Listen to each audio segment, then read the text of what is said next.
کہ کل جو شخص سب سے پہلے بیت اللہ میں داخل ہوا اسے ثالث مان لیا جائے اور اس کے فیصلے کو ہر شخص تسلیم کرے۔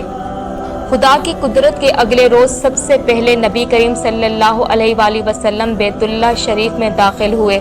آپ کو دیکھ کر وہ لوگ بے حد خوش ہوئے اور سب نے یک زبان کہا، صادق آ گئے، امین آ گئے، ہم ان کے فیصلے پر راضی ہیں۔ حضور کریم صلی اللہ علیہ وآلہ وسلم نے حکم دیا کہ ایک چادر لائی جائے۔ چادر لائی گئی تو آپ نے اسے زمین پر پھیلا دیا اور حجر اسود کو اپنے ہاتھوں سے اٹھا کر اس پر رکھ دیا۔ پھر حکم دیا کہ ہر قبیلے کا سردار چادر کا کنارہ پکڑ کر اٹھائے۔ سب نے مل کر ایسا ہی کیا۔